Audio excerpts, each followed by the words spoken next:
Hello, জয় নৃসিংহদেব। 22শে মে নৃসিংহ চতুর্দশী ছিল।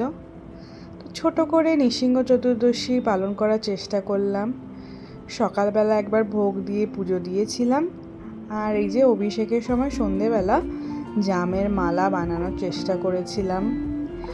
বরকে বললাম তুলসীর মালা নিয়ে আসতে, তুলসীর মালা দিয়ে জামের মালা আরও অনেক মালা, ফুল, ফল, মিষ্টি দিয়ে পুজোটা করার চেষ্টা করলাম।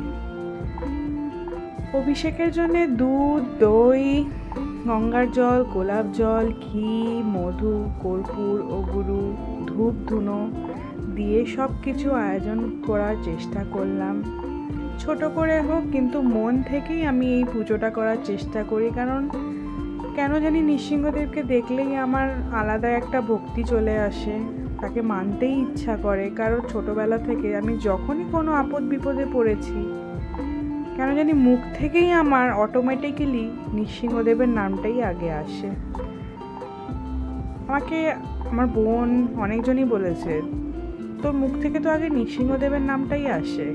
এটা মন থেকেই আসে, এটা আমি কোনোদিনও করার চেষ্টা বা বলার চেষ্টা কোনোদিনও করি। তো চেষ্টা করি যতটুকুই হোক, কিন্তু এই দিনটাকে পালন করতে আমার ভালো লাগে। এই দিনটাকে পালন করতে অভিষেকের সময় বরকেও বললাম তুমি এসে অভিষেকটা করো। সব কিছু আয়োজন করে দিয়েছিলাম, 5 রকমের ফল দিয়েছিলাম। সকালে একবার পুজো দিয়েছিলাম ফুল, ফল, মিষ্টি দিয়ে। আবার সন্ধেবেলা অভিষেকের সময় বরকে দিয়ে অভিষেক করিয়ে সব আয়োজন করে দিয়েছিলাম। সব করে টোরে এই যে বর নৃসিংহদেবের শয়ন করে তার আশীর্বাদ নিয়ে অভিষেক কমপ্লিট করলো। আমিও তার আশীর্বাদ ধূপ দিয়ে সারা ঘরে দিলাম, দিয়ে তাকে শয়ন করে আমি বসলাম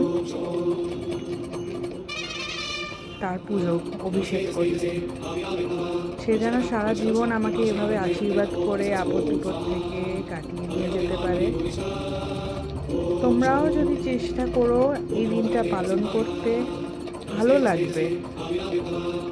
এই দিনে স্বয়ং শ্রীকৃষ্ণ নরসিংহ রূপে আবির্ভূত হয়েছিলেন।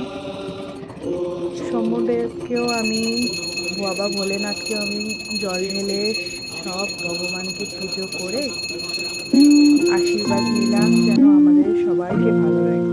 এই যে সাবু, কলা, মিষ্টি, ফল দিয়ে পুজো দিয়ে পরের দিন মার বাড়িতে চলে গেলাম আরাধনা করতে। মা ভোগ দিয়েছিলেন, মায়ের কাছেই প্রসাদ পেলাম। যদি ভিডিওটা ভালো